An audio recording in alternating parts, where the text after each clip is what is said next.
Assalamualaikum warahmatullahi wabarakatuh. Bismillah, alhamdulillah, wassalatu wassalamu ala rasulillah. La haula wa la quwata illa billah, amma ba'du. Memasuki Ramadan yang kelima, semoga kita semua diberikan keberkahan ya, dalam mengarungi Ramadan yang akan datang ataupun yang sudah lalu ya. Jadi kemarin kita membahas sesuatu yang membatalkan puasa, ada 8 perkara. Yang ke-8 yaitu al-istiqoah, amreh mutah, atau maknanya menyengaja memuntah ya. Menyengaja mutah, memuntahkan sesuatu yang ada dalam perut dengan masukkan tangan ke dalam rongga mulut sehingga ya menyebabkan memuntahkan ya makanan yang ada di perut. Itu juga membatalkan puasa. Hukum ketika muntahan ini atau gumohan keluar ya dari mulut, bahwasanya hukumnya mulutnya ini mutanajis, mulutnya dihukumi terkena najis sehingga perlu disucikan dengan berkumur ya. Wajib atasnya untuk membasuhnya meskipun harus yubalih atau mubalaghah, nemen-nemeni dalam berkumur ya, sehingga membasuh seluruh apa yang ada di dalam mulutnya sampai batasan hadduz zahir, batasan luar. Tidak batal puasanya jika kemasukan air ya ke dalam lubang tanpa disengaja ketika berkumur, menghilangkan ya najis yang ada di mulut, bekas daripada ya, muntahan tersebut. Maka dari itu perlu diperhatikan ya, bagi orang yang muntah itu kalau disengaja membatalkan puasa, kalau tidak disengaja itu tidak membatalkan puasa. Misalnya perjalanan jauh, dirinya mabuk ya, muntah itu mulutnya dihukumi mutanajis, terkena najis, maka harus segera disucikan. Jangan sampai ada yang tersisa dari muntahan itu belum disucikan kemudian ditelan ke dalam perut, maka dapat menyebabkan batalnya puasa. Memasuki ada beberapa masail yang perlu diketahui. Hal ini sangat mendasar. Yang pertama, idza balagha as-sabiyyu aw aqama al-musafir aw sufiyal maridu wa hum shaimun. Ketika anak kecil sampai usia balik atau musafir dalam bepergian kok sampai di tempat tujuan atau tempat mukim, nyampe rumahnya ya, kembali ke desa, ke tempat lahirnya ya, menjadi mukim, atau orang yang sakit sembuh dari sakitnya, mereka dalam keadaan berpuasa, maka haram atas mereka untuk berbuka puasa. Wajib atasnya untuk imsak sampai maghrib ya. Jadi jika ada anak kecil sekarang dalam keadaan puasa, tiba-tiba di siang harinya balik atau musafir sampai pada tempat tinggalnya, dia masih dalam keadaan puasa, atau orang yang sakit sembuh dari sakitnya, dia masih dalam keadaan puasa, maka haram untuknya untuk berbuka puasa. Wajib atasnya menahan atau imsak sampai tenggat tenggelamnya matahari, melanjutkan puasanya. Persoalan yang kedua, jika orang haid, orang nifas atau ya orang yang haid nifas suci dari haidnya dan nifasnya, atau orang gila sadar siuman dari gilanya, atau ada orang kafir masuk Islam di siang hari Ramadan, maka disunahkan baginya untuk imsak, menahan makanan sampai maghrib meskipun dia tidak berpuasa ya, tapi sunnah untuk imsak. Wala qadha 'alal majnun wal kafir, tidak wajib qadha atas orang gila dan orang kafir ya.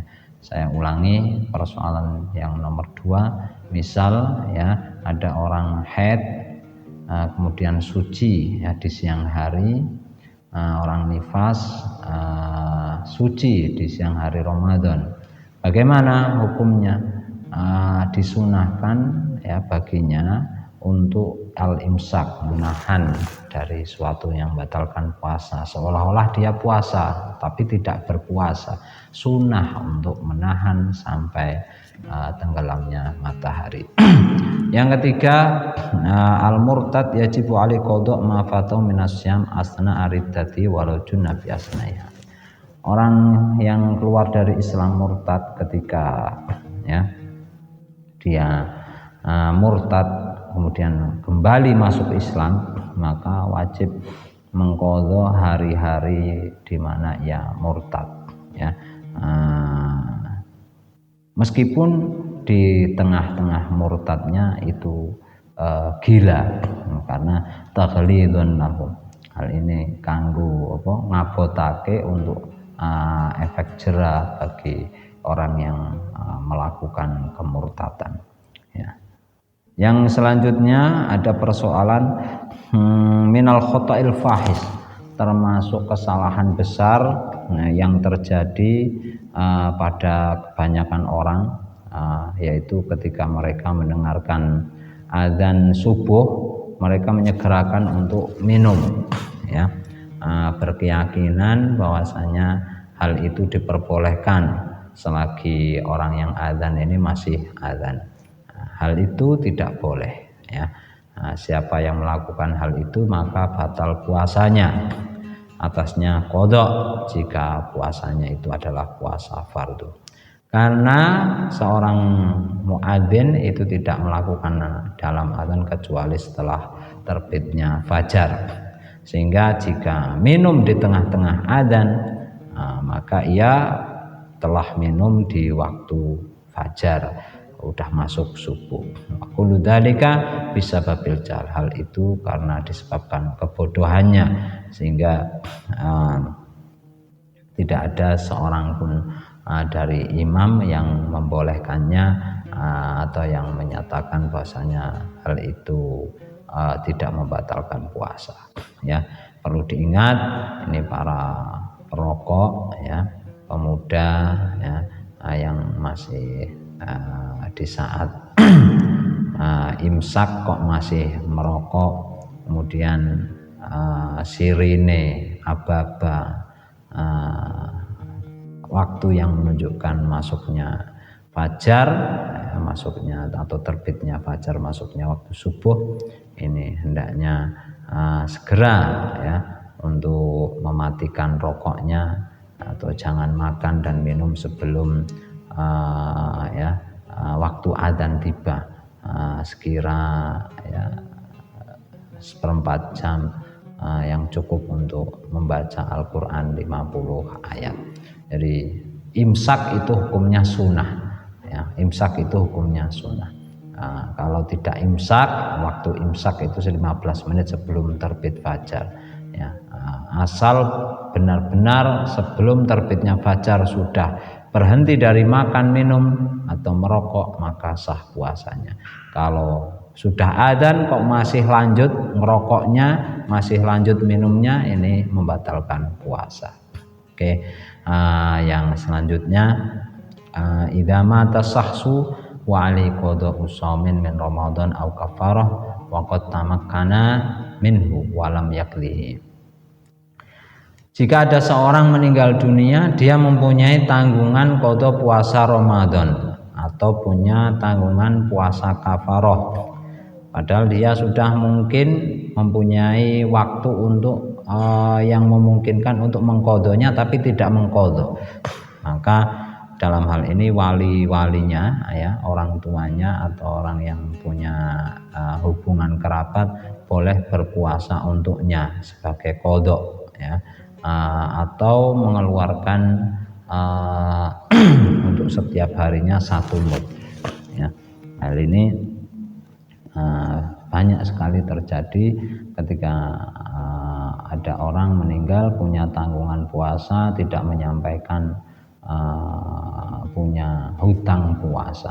Nah, dalam hal ini kalau memang ada orang yang wafat, dia punya tanggungan puasa, maka boleh, ya, untuk walinya, ya, atau keluarganya mengqadha puasa tersebut atau membayarkan fidyah untuk orang yang telah meninggal itu, dikala orang yang meninggal itu mempunyai tanggungan puasa yang seharusnya ia bayar tapi belum ia bayarkan, dan pada saat itu dia mungkin, ya, untuk mengqadhanya tapi belum diqadha.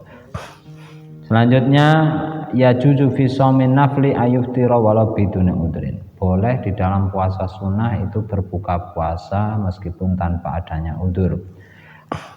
Wala ya juzul iftar fi shaumil fardhi. Kalau puasa fardu itu tidak boleh. Puasa fardu Ramadan, qada, nadar atau yang lainnya itu tidak boleh membatalkan saat sudah melakukan, ya, puasa. Jadi kita bedakan puasa ada fardu ada sunnah. Kalau sunnah itu boleh dibatalkan meskipun tanpa adanya udzur, tapi kalau wajib fardu, ya, seperti puasa Ramadan atau puasa kafarah ini tidak boleh. Selanjutnya yahrumu al-wisal. Wisal itu menyambung, ya, ngebleng, yaitu ayyasuma yaumain, ya, puasa 2 hari yang berturut-turut tanpa berbuka puasa. Nah, ini ngebleng, puasa ngebleng tidak boleh, haram. Agama melarangnya, syariat melarangnya.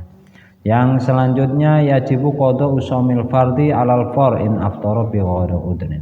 Wajib mengqada puasa fardu jika berbukanya tanpa adanya udzur. Wa yajibu alat tarahin aftara bi udrin. Wajib tapi dengan ditenggang waktu, tidak harus seketika segera, tidak, jika memang berbuka puasanya itu karena adanya udzur seperti musafir atau sakit atau lupa niat, ya. Ini tidak wajib segera untuk diqadha, tapi alat tarahi, disumayaake, boleh sampai kapanpun dia sempat untuk mengqadhanya.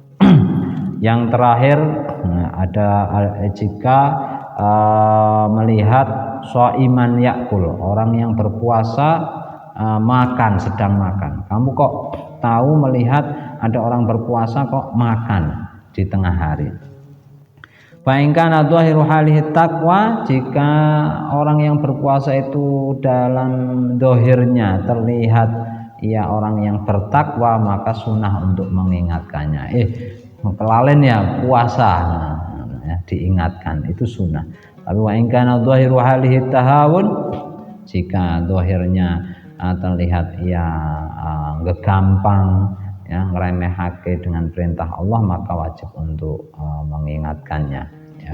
Jadi masalah yang terakhir, jika kita melihat orang yang berpuasa kok dia sedang makan di tengah hari, apa dia lupa atau bagaimana, perlu kita ingatkan, ya, karena mengingatkannya itu sunnah. Kapan? Jika terlihat pada orang itu adalah ketakwaan. Tapi jika terlihat pada orang tersebut kok tahawun bi awamirillah, kegampang dengan perintah-perintah Allah, maka wajib kita ingatkan. Barangkali, ya, dia sengaja dalam berbuka puasa atau makan di siang hari puasa. Oke, itu saja yang dapat saya sampaikan. Semoga kita semuanya diberi diberikan kesehatan, diberikan umur yang barokah sehingga dapat menjalankan ibadah puasa dengan sebaik-baiknya.